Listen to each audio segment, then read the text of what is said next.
সুপ্রভাত বন্ধুরা, সকাল সকাল আমি ছাদে উঠে আমার বরের যে হাতে করা গাছগুলো, সেই গাছগুলোকে একটুখানি দেখে দেন আমার দিনটা শুরু করি। আপনাদেরকে জানিয়েছি সেই মতোই এখানে দেখুন, সিঁড়িতে উঠতেই রয়েছে বেগুন গাছ, তারপর ফুলকপি গাছ রয়েছে দুটো, এরপর রয়েছে এদিকে বেগুন।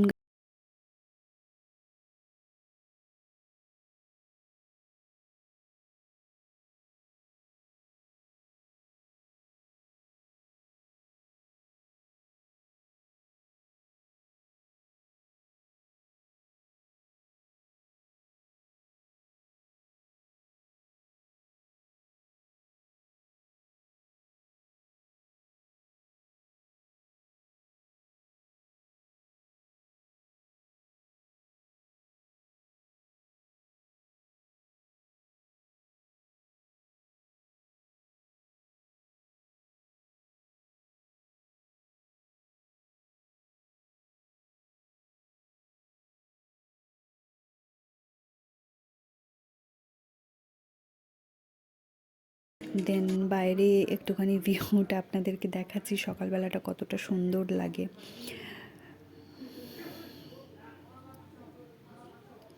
দেখতে থাকুন ব্লগটা। এরপরে আমি গাছ থেকে পেড়ে আনা বেগুনটা নিয়ে নিচ্ছি।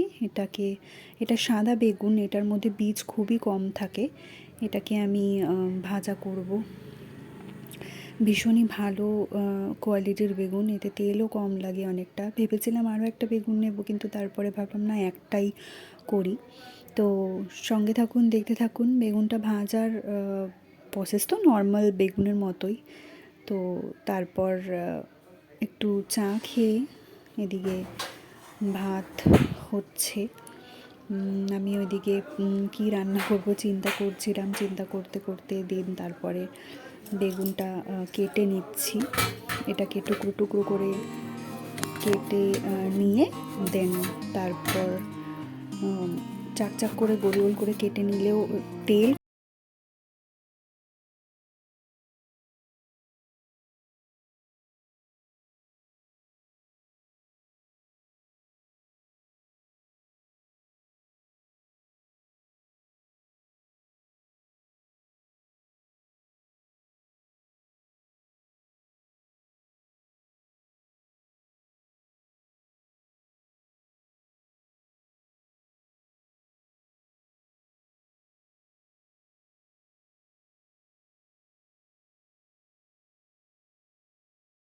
এরপরে বেগুনে আমি হলুদ মাখিয়ে নিচ্ছি। হলুদ আর নুন আমি দিয়ে নেব। দিয়ে নেওয়ার পরে ভালো করে এটাকে মাখিয়ে নিয়ে দেন আমি এটাকে নুন দিয়ে ভালো করে মাখিয়ে নিচ্ছি।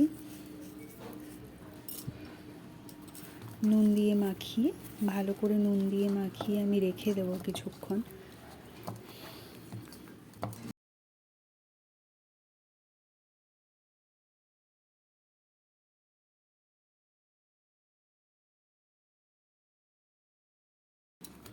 বেগুনে হলুদ মাখিয়ে আমি রেখে দেব কিছুক্ষণ ঢাকা চাপা দিয়ে, তারপর পরে ভাজা হবে। এবারে আমি কড়াইতে একটু তেলের মধ্যে নুন দিয়ে নিচ্ছি। ভোলা মাছটা রান্না করব। ভোলা মাছটা আসলে একটু লেগে যায় তেলে, তাই একটু নুন দিয়ে নিলে আর লাগে না। তারপরে মাছ ভাজা করে নেব। দেন তারপর একটা মশলা দেখুন প্রিপেয়ার করে নিয়েছি। টমেটো, পেঁয়াজ, আদা, কাঁচা লঙ্কা এসব দিয়ে আজকে আমি মশলা তৈরি করে নিয়েছি। তারপরে কড়াইতে সমস্ত মশলা দিয়ে কষিয়ে টমেটোটা দিয়ে আমি আরও কিছুক্ষণ কষাবো। দেন তারপর টমেটো ভালো মতন কষে গেলে ওটাকে আরও নাড়াচাড়া করতে হবে। আমি ভালো মতন টমেটো, লঙ্কা, পেঁয়াজ, আদা, রসুন সমস্তটা দিয়ে আর কি ঝাল ঝাল মতন রান্না করছি। ভালো করে কষিয়ে দেন জল দিয়ে ফুটিয়ে, মাছ যেমনভাবে আর কি রান্না করে ভোলা মাছ, আপনারা সবাই জানেন ভোলা মাছের ঝাল কীভাবে রান্না করতে হয়। তারপরে ভালো মতন হয়ে গেলে দেন মাছ দিয়ে ফুটিয়ে আমি নামিয়ে নিয়েছি নর্মাল। এটা তো নতুন করে বলার কিছু নেই, আপনারা সবাই মাছের রেসিপি তো আর কাউকে বলার কিছু নেই, তাও আমি ডেইলি ভ্লগ যেহেতু করছি তো ডিকটেট করে দিচ্ছি কীভাবে, যদি কেউ না জানে তো আমার এই রেসিপিটা দেখে সে করতে পারবে।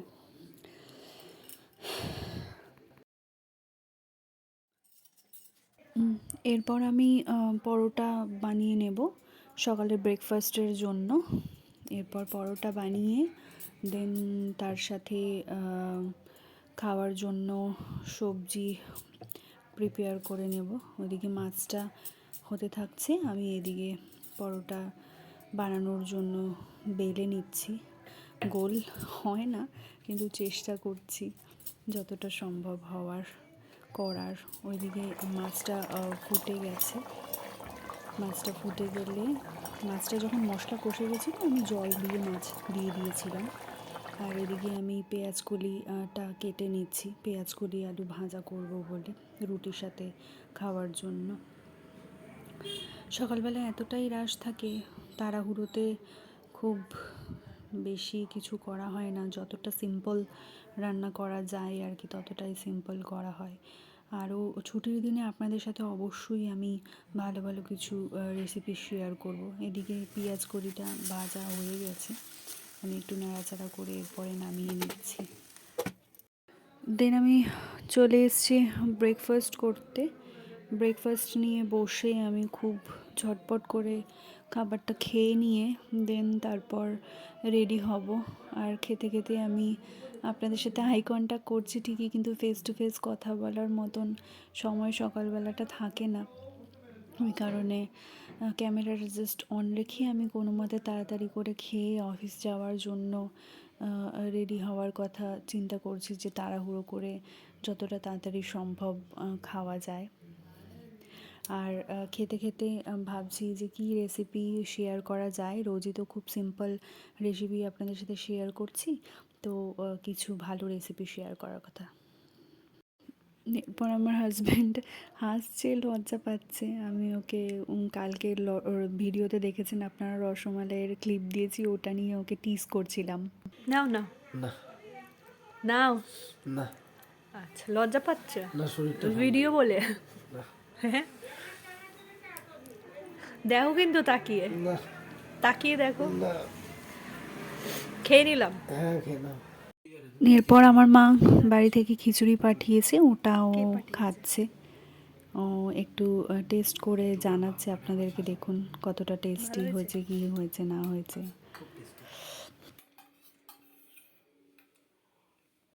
টুবাই হাই বলো। হাই। সারাদিন কি নিয়ে কথা বলো তোমরা? আমাদের গাছই সব, গাছই প্রাণ, গাছই সব। আজকে বেরাবে কি? দুপুরবেলা বেরাবো। টুবাই যাবে না? কটায় বেরাবে? আড়াইটা, 3টে। আমার 4:30 থেকে ডিউটি। ওই তো তার আগে চলে আসবো। হ্যাঁ যাবো। ওই 2:30টার সময় গেলে চলবে, খাইলে রেগে। হ্যাঁ আমি এসে তারপরে যাবো, ঠিক আছে? খিচুড়ি খাবো নিয়ে। প্রথমে বললাম তখন খেলে না। না খাবো এখন। যাও, ওকে দাও, খিচুড়ি দাও। তুমি জানো না, আমি আমার দেরি হয়ে যাবে, আমি এখন যাবো তাড়াতাড়ি। গো। ঘুমটা আজকে হয়নি ভালো করে।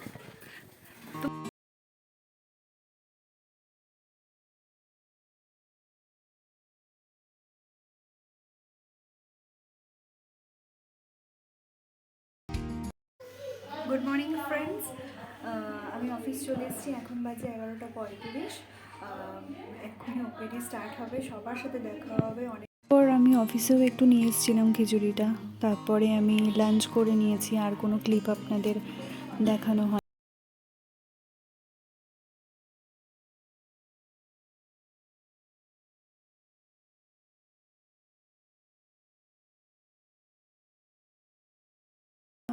ইমিউনাইজেশন নিতে গিয়ে কি কাণ্ড করছে দেখুন।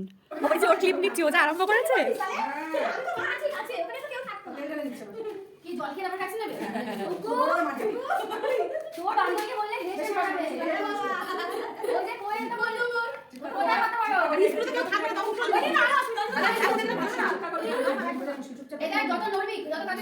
এই তুই এদিকে তাকা, দেখ তোর ফটো ভিডিও হচ্ছে।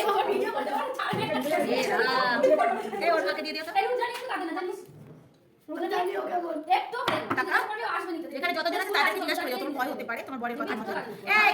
এই শান্তনা, একটু বুঝি দাও আধার কার্ডের ব্যাপারটা। আধার কার্ড দিতে গিয়ে ওর খাওয়া দিচ্ছি ভিডিওটা ধরো না ভিডিওটা ধরো তো তুমি মারবে ও ভ্যাকসিন করে কমপ্লিট হবে এক কথা শুনছি না মনে শুনছি বলবে না পারেন বলিস না এ ভাই দেখ তোকে ভালো দেখ এটা ব্লগে ছাড়বে তোর ইউটিউবে চ্যানেল আছে জুলিস না জুলিস না বয়স্ক পেশেন্ট স্বাধীনতার গল্প বলছেন, উনি দেখেছেন স্বাধীন আপনার তখন বয়স কত? 6-7 বছর হবে। আপনি স্বাধীনতা দেখেছেন? দেখেছি তো। 6-7 বছর বয়স তো ওনার। আগে বাজারে গেছি মানে কাকার দোকান ছিল মানে রাত 8টার সময় তখন ঘোষণা না, হলো। তার আগের দিন দেখি ছবিটা সব মাছ ধরছে আমার একটা চ্যানেল আছে তো এই নদীর থেকে আচ্ছা। এই সব এক্সপেরিয়েন্স দেখি যে স্বাধীন হয়ে গেল তার আগের দিনে একটাও নাই, এটা দেখিয়ে দিন আগে ভুলে যাবেন। একটাও নাই, আচ্ছা সব পালিয়েছে, সব সুলজার আগে বলতো সুলজা, আচ্ছা এখন বলে মিলিটারি, আগে বলতো সুলজা, আচ্ছা। সব পালিয়েছে।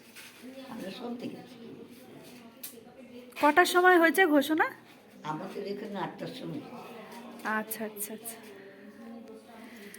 যান সাবধানে যান। দারুণ এক্সপিরিয়েন্স। মারা গেল তারপর হ্যাঁ যাক, ভালো থাকুন। স্বাধীনতার গল্প না শুনে উনি এখানে একেবারে মানাইছে না, গান করছে। আপাতত আজকের মতো এইটুকুই, দেখা হচ্ছে পরের ব্লগে।